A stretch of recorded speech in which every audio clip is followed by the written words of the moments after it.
जय हिंद, जय भारत, जय बिहार, जय भोजपुरी समाज। हम आप सबके चहेता, आप सबके बेटा रमन वर्मा हम लेके आने लगी भोजपुरी जगत के सबसे चहेता शो, जाना का नाम है गो टू शो फॉर चर्चा।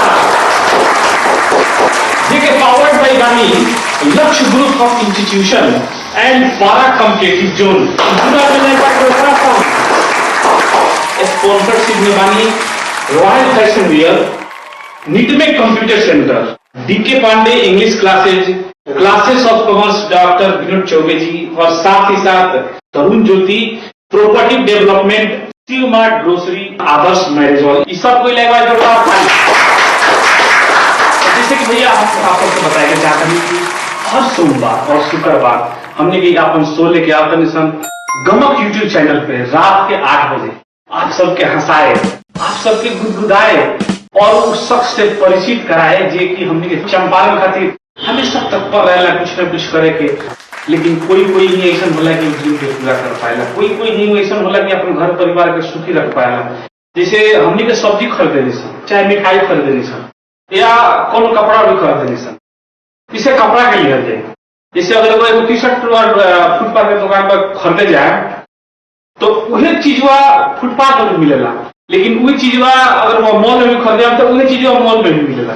लेकिन तरीका का होला फुटपाथ पर तो हर एक 50 रुपया, हर एक 100 रुपया, हर एक 200 रुपया, लेकिन मॉल में का आहू में क्या होला सवेरे झाला, शाम के झाला, दोपहर झाला, तीसरे झाला।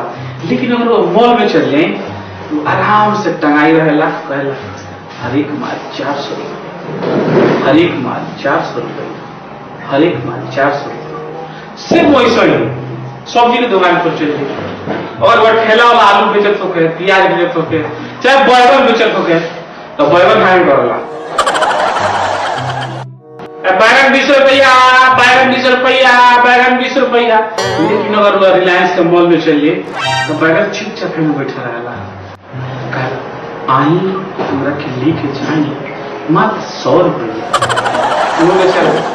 अगर वह ठेला पर से हो जाकर लौका खरीदनी तो उठाए न चलेगा, लौकी 50 रुपया, लौकी 50 रुपया, लौकी 50 रुपया। अगर मॉल में जाए खूब सुंदर आराम से सज धज के बैठा रहेला, कदुआ लौकी 200 रुपये वो बेचला। तरीका होला अपन खरीदे के, तरीका होला अपन बेचे के, सबकी निचोड़ होला भैया कि जैसे मान ली कि हम अगर आगे बढ़ के चाहते हैं, चाहे आगे बढ़ के चाहते हैं तो अपने मेहनत पर डिपेंड करला।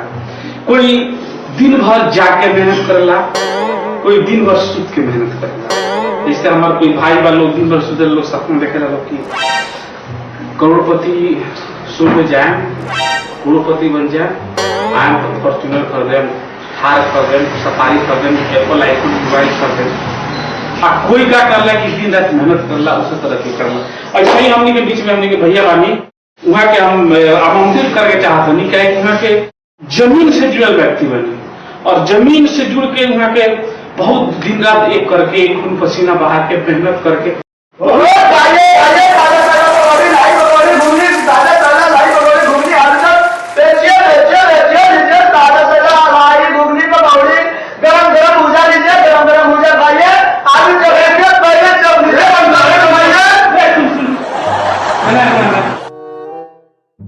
गरम पकौड़ी सुन ले वाली, गरम मिठाई सुन ले वाली, गरम लाई कब से हुई? गरम लाई? हाँ गरम लाई कैसे बेचे लगी? ओकरा के मानू वो आपका तो हो जाला ठंडा। हां तो ओकरा के हम का करनी घाम में लिखा करना है। देखो कोशिश कर देखिए नी उलझा सुन है ना तो भैया ढाबा बा ऐसे तो कुकुर ना पूछेला आते गरम मिठाई लाई आलू के कहां से बेच लगली रे? मार्केट में मत चुपचाप खाएगा तो खा ना तो मत खा, मार्केट में मत आ सफा। ओए आइए करिए गरम लाई पकौड़ी राजन घुगनी खाइए। सुनते हैं पड़ोसी है आज दोस्तों है हमारा, तो दुकान हम चलवाते हैं। आइए हम बुला कर जरा के चलवाई तो हाला नहीं करते ना हमारे जो गेस्ट है लोग कम नाम करते बिल्कुल ना तो बुलाए हम क्या आइए कल बसिया खाइए, आइए बसिया सब्जी खाइए, आइए गरम पकौड़ी 5 दिन के पकौड़ी खाइए, आइए 5 दिन के 100 मिठाई खाइए, आइए बंधु में स्वागत करने दूंगा। तो कस्टमर बुला दो जी। ये कस्टमर बुलाओ करो तुम, ये भगाओ करो कस्टमर के। रे बंधु देख, ते 8 दिन का 100 मिठाई बेचबे तो का मार के कहीं एक बात सुनो, जौन तरह घूस चाहिए तो वर्मा जी, अब तक कई इनको कमी वर्मा जी, बोलन जाओ। बोले नहीं तो कितना सुंदर लगे, कब हम से बोली ना। अरे बोली हाँ। तो चेहरा देख के मैं कुछ बोले का मन रहा है। ए ताड़ू, तो हम सोए में तो हम सालू ना हो गए। ए मान लो, मैंने मान लो, हम काहे मान ली? वैसा सालू का सालू थोड़ा दिन का सालू है। अरे करूँ ना, तू ही तो होगा करूँ ना तू है ना सवेरे सवेरे ऐसा ऐसा सुंदर ऐसा बढ़िया हाथना खराब मुंह लेके कहाँ चल रहे? वर्मा जी, अरे हमार बुराई कर ले के लोग कोनो काम नहीं किया। तारा से पहले तू दूर रहो हमरा से। हम है ना लागल वाली लोग नहीं खे। हाँ हम तारा बुराई ना करें। अरे बंधु सुन, हम तारा बुराई ना करें। भगवान सुनते इतना बदसूरत बना के भेज रहे मुंह से निकल जाए। देखिए वर्मा जी, अब ज्यादा हो रहा होगा। पैसे कौन सा नहीं चलो, ढाबा में करो तू, हमारा देखो ढाबा बांटो तो खूब बढ़िया को मिलो नहीं तारा से पहले दूर रहो हमरा से। अरे बंधु रे लेके एकरा के जो अपन साल भाजा ढाबा किया वर्मा जी, काजी हम फिर आए। काहे भाई चलो चलो चलो। यो काम कर तू धमा के तू कभी मत आइहा चल जा। भैया आज अब शो के आगे बढ़ा बनी सन और समय आ गेल बा जे हमनी के शो के मुख्य अतिथि बनी वहां के बुला बनी। अच्छा वहां के बारे में कहल जाला कि जेकरा के देख के मन हो जाला हर्षित अरुण, जेकरा के देख के मन हो जाला हर्षित अरुण। आज हमनी के शो में आए बनी भैया तरुण, तो तरुण भैया के प्रोग्राम आने की हम कवर करके साथ में नाम दिया। अच्छा भैया अपने बेटिया में एक बहुत अच्छा नाम वाला बानी, कोई के परिचय का मोहताज नहीं की, बहुत अच्छा प्रॉपर्टी डेवलपमेंट के लिए बानी। आज भी अपने के तरुण ज्योति प्रॉपर्टी डेवलपमेंट एजेंसी भी चलेला, बहुत बड़ा घर भी लोग बनोइला बा, रउआ जही पर बहुत लोग बसल भी बा। कितना खुशी होला अपने के? ई देख के तो बहुत खुशी होखेला और सबसे ज्यादा खुशी होखेला कि केहू अगर अपना सपना के घर बनाए के अगर चाहता है और उमे जौन बाटे हमरा तरफ से जौन अगर सहयोग रह गई तो ऐसे हम अपना आप के बहुत बड़ा किताब समझेनी कि जौन बाटे हाँ हम केहू के जौन बाटे कामयाब नहीं और ओकरा जौन बाटे अच्छा जमीन अच्छा मकान हम बाटे से उपलब्ध करा पे। अच्छा मैं एक चीज और पूछे करो, मुरुआ बहुत पैसा कमेलो के, बहुत मेहनत कैलो के, बहुत कुछ कैलो के, बहुत जगह गइलो के, क्या कभी सोचलो नहीं कि रोक के कभी अपने जिला में अपने घर में अपने लोग के साथ शो में रहकर इनवाइट कर लिए? जी ऐसा तो सोच जौन बाटे आदमी ना ढील रहे, लेकिन अनिल बाबा के बारे में जब हम जान रही रोगा बारे में जान रही, हम जान रही कि आए वाला वक्त में रोगा जौन बाटे इस चीज के चंपारण के ही धरती से शुरुआत करें, काहे कि चंपारण के धरती से ही बहुत बड़ा बड़ा जौन बाटे कार्य की शुरुआत हुई बाटे। देश के आजादी की लड़ाई भी चंपारण सत्याग्रह भी यहीं से शुरुआत हुई। महात्मा जी के बापू की उपाधि महात्मा की उपाधि यहीं से मिली। तो चंपारण की मिट्टी में ही जौन बाटे ताकत बा कि जौन बाटे रोगा ना चाहते हुए भी रोगा जौन बाटे एगो नया आयाम स्थापित करे के जौन बाटे रोगा प्रेरित कर सकते। बच्ची हो गया आई अब बैठ कर बातचीत करिए। बहुत धन्यवाद। अच्छा भैया हमने के शो के एगो बहुत अहम मुद्दा बा, जैसे हमने के भी गेस्ट आला हम लोग से कुछ सवाल जवाब हम ये कमीशन जो कि पब्लिक के तरफ से रहे, तो कुछ अपने से भी कोई ले सके, आपसे भी कुछ सवाल जवाब की इजाजत बा? अपन सवाल जानू बटे बिल्कुल बिल्कुल पब्लिक के तो पूछा जा सकता है। अच्छा तो पहला सवाल हमने के बा कि रोज जब अपन बिजनेस के शुरुआत करी, जैसे जमीन खरीद के बेचे के लोग के एक अच्छा मतलब सपना के घर बना के जैसे अभी बताइए, तो ये का सोच के पहले और सिर्फ यह लाइन का है चुनी? सबसे बड़ा बात है कि रोगा लोगन के हमें बताया के चाहता नहीं शो के माध्यम से अपन जीवन के भी कुछ पल बटे। बाकी हम जौन बाटे 10 बरस की उम्र से हम वर्क कर रहे हैं। 10 साल 10 साल की उम्र से वर्क कर रहे हैं। ये अपने आप में काफी करें। 10 साल की उम्र में हमने के समय जो हमने के पॉइंट पहले के राशि के बिजनेस करते हैं और हमार परवरिश जौन बाटे हमार मामा के घर पर हुई और महर ठीक नो। और गार्जियन के तरफ से माने हमरा एक धूर या 1 इंच जमीन ई धरती पर नहीं मिलल विरासत में। अरे वाह, रहबे ना करे तो मिली कहाँ से? अच्छा अच्छा, रहले ना रहे। रहबे ना करे तो मिली। अच्छा, ठीक है ना? तो हम जौन बाटे माने बचपन में सरफ फैक्ट्री, साबुन फैक्ट्री, अगरबत्ती फैक्ट्री, मोमबत्ती फैक्ट्री, बिंदी फैक्ट्री, सेवई फैक्ट्री, ये सब फैक्ट्री में एज ए लेबर जौन बाटे फैक्ट्री लेबर काम के लिए अच्छा, और साथ में पढ़ाई भी की। और जान जाए कि हम जौन बाटे मैट्रिक भी कही नहीं तो जौन बाटे 2 बेर फेल हुई नहीं तो तीसरा बेर सप्लीमेंट्री के एग्जाम देनी तो पास कर। क्या बात यानी मतलब कहेगा मतलब अपने कहे के बात की बात कि अगर आदमी चाहे और कोई चीज करे के हाँ तो पढ़ाई या समय के बाधा दिखेगा से इच्छा और आदमी को होकर एकदम एकदम आदमी के अगर अंदर में अगर ललक बा कोनो चीज पावे के तो जरूर ओकरा मिली, बशर्ते जौन बाटे शॉर्टकट ना अपनाए, लॉन्ग कट। अच्छा भैया, अगला सवाल बा कि अपने के बिजनेस स्टार्ट करेगी तो कितना लागत से बिजनेस शुरुआत की? 0 बैलेंस से स्टार्ट करेंगे। 0 बैलेंस? क्या बात। होगा जौन बाटे हम बेटियां जौन बाटे होगा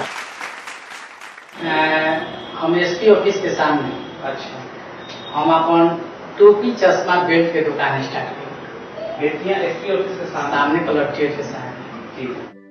फुटपाथ पर जौन बाटे टोपी चश्मा बेल्ट, आम लीची खीरा अच्छा, ये सब चीज भी जौन बा बेचे बानी। 365 दिन दुकानदारी कैले बानी। होली के दिन भी 12 बजे तक।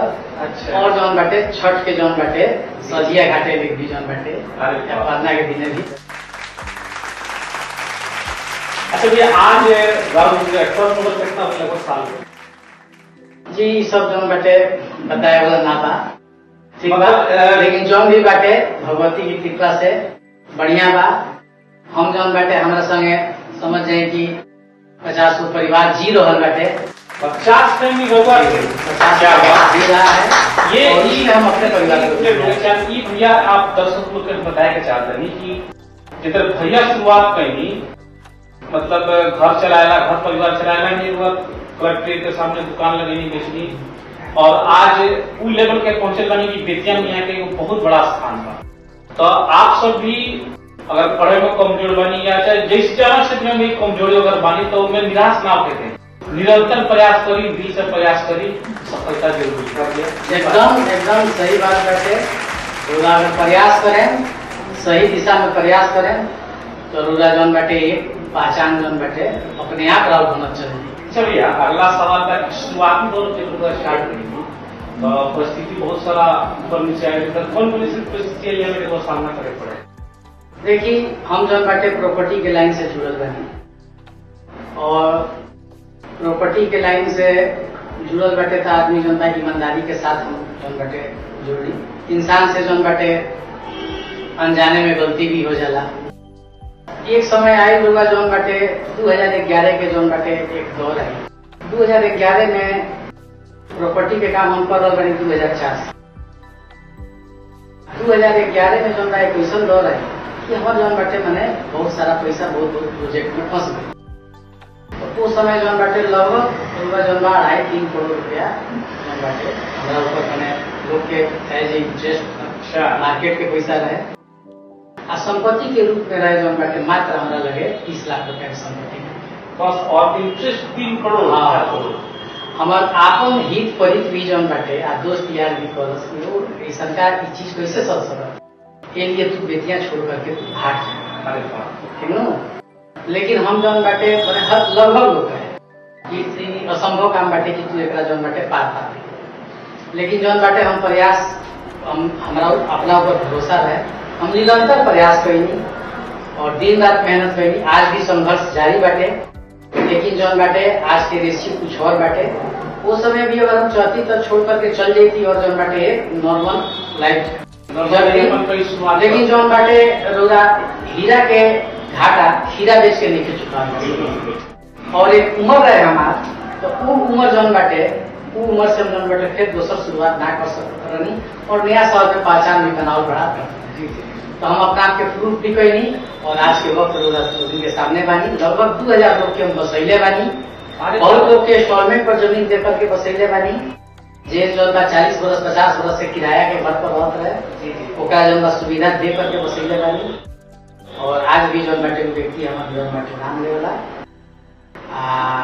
हमार ये प्रयास रहेला समाज सेवा के भी क्षेत्र में जो बाटे जो हमरा से हो सकेला वो जौन बा लोग के अपन कमाई के जौन बाटे हम अपन 4 ना हिस्सा जौन बाटे ईमानदारी से लोग के बीच में जौन बाटे जे जरूरतमंद बा ओकरा हम देवे, मतलब के बांट देवे। हाँ जौन बात बाटे गरीब लोग के बीच में शादी विवाह बाटे।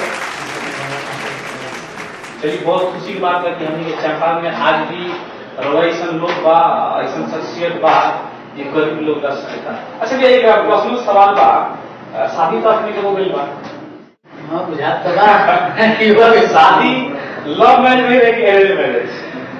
देखिए माने आधा लव और आधा अरेंज। अच्छा अच्छा अच्छा, आधा लव आधा लव आधा अरेंज देखनी मेरी प्यार में शादी करा।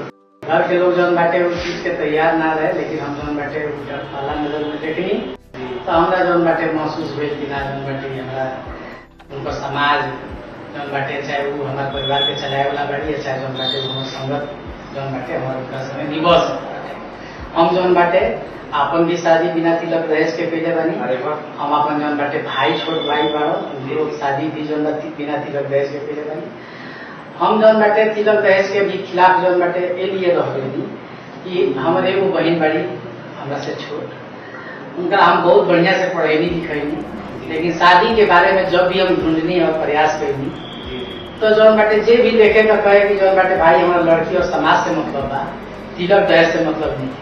लेकिन बाद में जब भी मौका माने जब वो बात आए लड़की पसंद तो पड़ जाए लेकिन जब भी आए तो तिलक दहेज पर ही मामला जौन बाटे ठीक है ठीक बनू तब जौन बाटे मैंने हमार मैंने जौन बाटे ये भाई भाई हम तिलक दहेज दे करके ही करे तो उस समय जौन बाटे हम अपन देख करके अपन लेने की जौन बाटे हम अपन करम के सब चीज ना रखे ठीक है। हमारा बहुत जौन बाटे और लागे सब चीज ठीक बात संजोग से हमारा बहन जौन बाटे हेडमास्टर बाड़ी अच्छा हमेशा भी बिजनेस में हमारा बहुत अच्छा परिवार मतलब कहे कि मतलब जैसे हमने फिल्म वगैरह में देखे जैसे चाहे सुने जैसे कि हर कामयाबी के पीछे कोई ना कोई औरत के हाथ रहेगा जी, तो आपके भी कामयाबी के पीछे एक भाभी के हाथ जरूर था?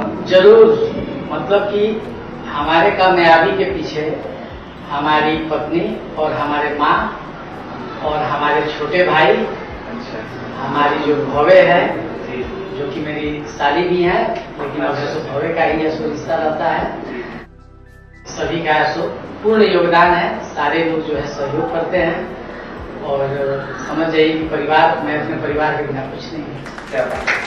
अच्छा भैया एक और सवाल है जिससे बाहर कोई कितना बड़ा हो जैसे मान लीजिए अपने ही जगह जैसे बता दो कि 6000 परिवार और बस आ चुके के द्वारा तो स्वाभाविक बात की गाँव में तरुण ज्योति डेवलपमेंट ट्रस्ट में उनमें बहुत सारा लोग बा रुआ जब वहाँ चलत होते जात के तलाव मतलब मान जाते स्वाभाविक बात लेकिन वहाँ तक दाव चल जाएगा लेकिन सच में अगर जब घरे आएंगे तो घर पर के कर चले ईमानदारी से ऑफकोर्स होम मिनिस्ट्री के चलेगा यानी बाहर बाबू घर में बाबू एकदम बाहर बाटे से ऊपर बात माने के पड़ेगा।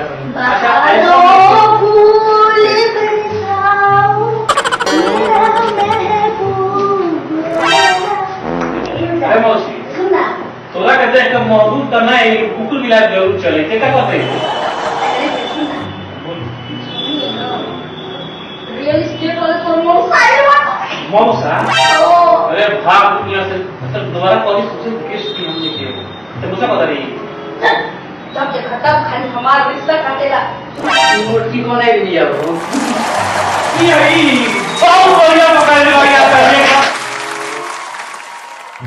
क्या कर दिया मोटा लगता है इतना खूबसूरत जवानी ऊपर से नीचे लंबा लोग करूंगा हमारा की को अच्छा का बारे में देख लिया बहुत सुंदर रिलेशन हुई हमारे काका का मौसा के लड़के का बेटी का है भैया जो कहब रही तोरा से कि हमरा के चीने वाला क्यों बाटे जे हमरा के छीन के रुए तो तोरा मौसा तुम चीज ले कि कोनो हाथी के बच्चे यहाँ घुमाता आता कहां की कहना हो ये तो मान ले तो अभी हमार उम्र बाप है और खेले कूदे के दिन बाद तो उम्र बीत गई। रमन बाबू 42 वाला आंदोलन में भारत छोड़ो में इनको भगावे के रही लो भाई का अरे सबसे आगे ये बात है अब हमारा देख मौसी पूरा के भैया बहुत अच्छा चीज मेरे बानी तो भला ये इनको किस कहां से ले ले बानी आई मुंह मीठा कर चुप रहो मुंह मीठा कर मौसा मिल गेलो तो कहां से ले ले ई मिठाई ना हम लोग का अपना डार्लिंग के लगे बैठे अरे कहां से ले ले मौसी सुन ना ई मिठाई ना है तू तो रैया में जा रही तो हटना मोड़ के झबर वाला कुकुर पैसा ना है और कहा तो बिस्कुटिया दिले रे वो चाटला तो खइला देख क्या खेल रहे हैं हमरा के ए ताहम कर खुशी अगरू सुना रे सुन मौसी या सुन तो रात में खाना बना जोर ले पता तनी बहुत जल्दी से सरक कहीं से भैया के तीन तरह बैठे के तो ऐसे थे यहाँ के बहुत बड़ा आदमी मानी बहुत बड़ा से बहुत बड़ा पढ़ाई बड़ेगा रोज से मौसा बना दे ना तो एक दो प्लेट हमनी के नामे हो जाए आगे लोग ना उसलिए का क्या कर भैया ये अब स्टेशन पर बड़ा बानू टीचर मिठाई बन के घुमेला ओकरे किलो पे लगा से जी यार वो अपन टीचर तो लाज बचा के देगा के बुला के लेकर चले लेकिन एक बार मांगे के आदत अभी गई ना मौसी कोई तो ना वापस दिया देखी तो हमरा जेल करा दे और हमरा मौसी जिन बोली जे तराई से आदमी के देखे तो खाने वाला लोग के बेल आ जाला ठीक है कोई चीज नहीं है तो ये आप तो घूम के जगह की मम्मी के कोई की कुछ के छटिया रखे कोनो तीन पार्टी फंक्शन करे में चल जाले जितना फेकर वाला सही के लेके ये खा चुप रहो जयकारो ये लगाए हां देखो भी जाके लगाए ले शराब के हां रोवा के देख के हमरे को शायरी याद आया अगर इजाजत हो तो हम कोई आगे देखा तो अपनी कुआं में डूब जाए साइड में ते हमारा घर में बस दे दे ना चाहते मौसा ऑफिस हमारो को तो हरियर रखे एगो दू गो लड़का खेलस हो इतना सुंदर लड़का ऑफिस तो मौसा के ऊपर फिर जेकरा घर बसाए के 40 लोग घर करिए उजड़ अब तो काहे बोल घर के बिगाड़ के चक्कर में ते बलिस की नहीं क्या चाहता है फोटो पर माला लगा रहा हां ये चाह क्या था कुछ फर्क कोई तो भागे जल्दी रोवे तो जिंदगी मन हमारी बिल्कुल खट्टा हमरा तो बुझाता कि बात से एक आध दिन में हम शहीद हो जाए देखिए संख्या मौसी के नाम से मौसी अब चल में तो इज्जत और ते बेइज्जती हो एक बार ये रोवा चाहते तो हम जाते हैं प्रणाम ना वो नंबर हम ना रखे जाई हां मौसी जय बाबा मौसी को जल्दी ना रुचि देखा तो नहीं मसाले आज जी बता दो बाय बस जो सी यू अरे जो भाई की ना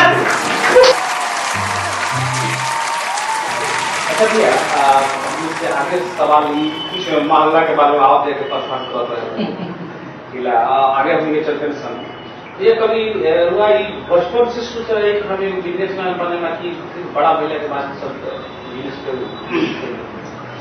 देखिए हम बानी बनिया तो बनिया सिर्फ बने के सोचेला बिगड़े के ना सोचेला और हमार बचपन से ही जौन बाटे ख्वाहिश रहे जैसे कि जब हम अपन देखनी पढ़ाई के रेशियो हमरा बुझा गई कि जौन बाटे हमार का हैसियत बा तो हम जौन बाटे व्यापार के बारे में ही सोचें मतलब पढ़ाई में रुचि ना रहे और साथ में व्यापार जौन बाटे स्वावलंबी बनल जौन बाटे सबसे ज्यादा जौन बाटे जरूरी चीज बाटे और अपन व्यापार रखे हम लोग के जौन बाटे माने रोजगार दी ये हमारा उद्देश्य अच्छा आपने के मुख्य उद्देश्य रहे कि दूसरा के रोजगार दी एकदम अच्छा कहीं ना कहीं आज ये चीज मतलब असफल भी बनी एकदम सफल वाली ऊपर वाला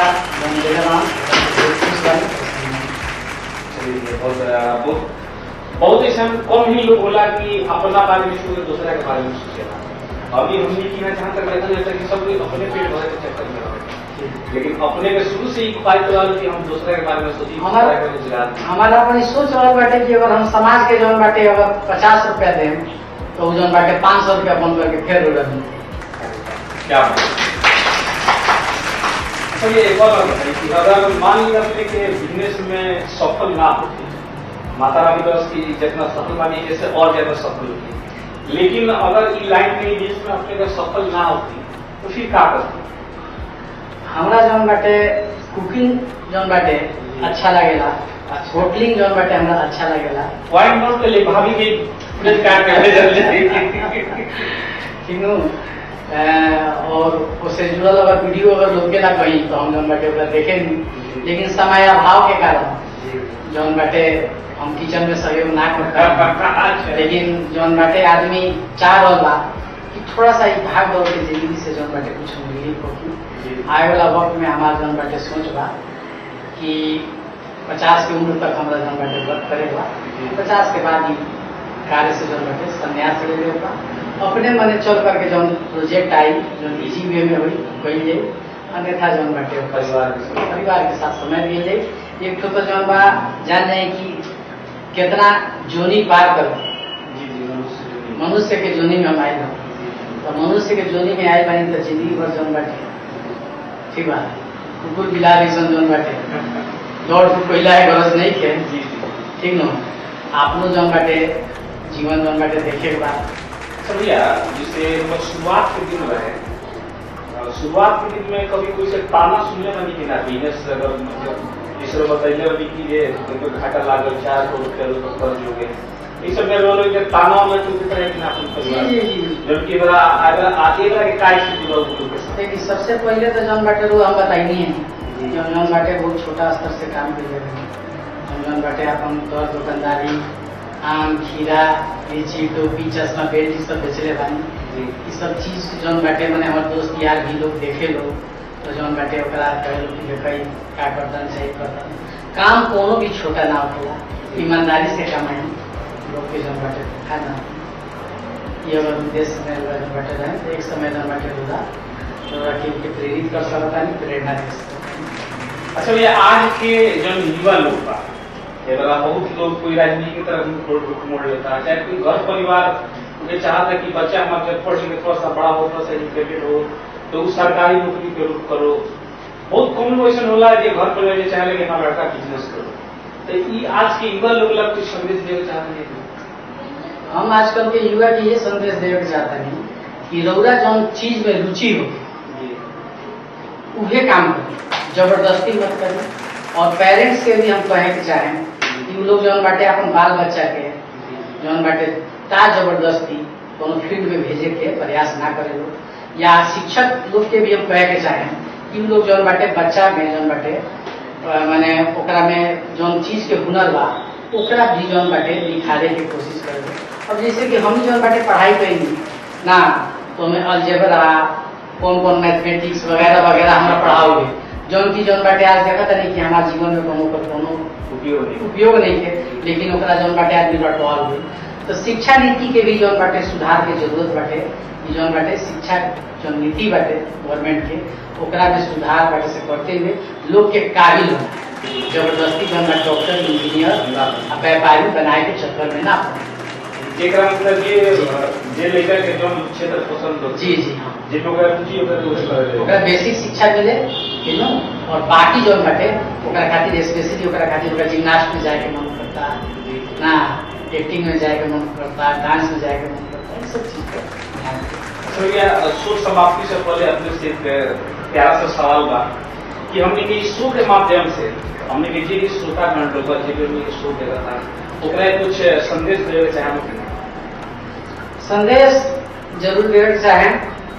रउआ लोगन के जो शो बाटे बहुत ही अनोखा शो बा और बहुत ही प्यारा शो बा, और हम पूरा भोजपुरिया समाज के जो यहाँ देश विदेश में जौन बाटे मॉरिशस फिजी वगैरह ये सब जौन बाटे जहाँ जहाँ बाटे उन लोग के भी जौन बाटे हम कहे के चाहें एक बहुत सारा प्यार दे कि जैसे जौन बाटे यहाँ के कलाकार लोग को हिसाब और अश्लीलता भी समाज के और इंडस्ट्रीज के रचना हो सके, बस ये हमार कामना बाटे और ये शुभकामना। तो आप सब जितनी हमने के चंपारण के हमने भैया फर्स्ट से अर्श तक जाए वाला हमने के तरुण भैया की कहानी उन्हीं के जीवन दी कि कितना मेहनत से, कितना डेडिकेशन से, कितना मतलब मेहनत करके एक एक चीज जुटा के भैया कहाँ से कहाँ तक पहुंचल बनी। आप सबके भी अगर अंदर कोई के, हम हर गार्जियन से कहे के चाहें कि अगर आप सबके बच्चा के अंदर ये टाइप के कोई के हुनर होके तो हुनर के बढ़ावा देना, ना कि जैसे हमने यहाँ बहुत लोग बात की नहीं हमारा बेटा सरकारी नौकरी करी, बिजनेस करी, चाहे कुछ भी करी, लेकिन ऐसा ना होना चाहिए। अपन बेटा आपका बेटा जो है वो उसको है ही, लेकिन आप उसको वो मौका दीजिए ताकि उसको जो पसंद है वो कर सके, तब जाके भैया की तरक्की बनी। तो ये सामने के आज के सफर, और आज के सफर यही समाप्त होता है। याद रखें, हर सोमवार शुक्रवार रात 8 बजे गमक यूट्यूब चैनल पर गो टू शो पर चर्चा देखत रही, हंसत रही, हंसात रही और सबके मन लगा पड़े दिखत रही। क्या नाम गो टू शो पर।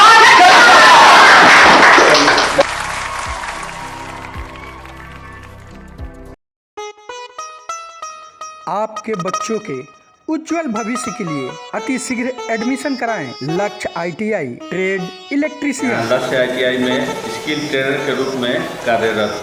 फीटर जॉब की 100% गारंटी। लक्ष्य ITI में एडमिशन। पता लक्ष्य ITI शेख धुरवा मैनाटान रोड बेतिया पश्चिमी चंपारण बिहार। श्रीमान श्रीमती के समय के भइल बचाव काहे कि अपना बानू छापर में खुल गइल बा शिव मार्ट, जहां किचन के सब सामान के साथ साथ पूजा पाठ के सामान, ब्यूटी प्रोडक्ट सब कुछ उपलब्ध बा। होम डिलीवरी के भी सुविधा बा। शिव मार्ट, संत कबीर रोड, बानू छापर, बेतिया। ये हमारा शिव मार्ट जो है बानू छापर में है। यहाँ घरेलू सारे सामान उपलब्ध हैं। अब हर किसी का सपना होगा पूरा, क्योंकि बेतिया शहर में आ गया है तरुण ज्योति प्रॉपर्टी डेवलपमेंट। जी हाँ, अब आसान मासिक किस्तों पे अपने सपने को साकार करें और बेतिया में अपना प्यारा सा घर बनवाएं। तरुण ज्योति प्रॉपर्टी डेवलपमेंट, मनुआ पुल, बेतिया, पश्चिमी चंपारण, बिहार।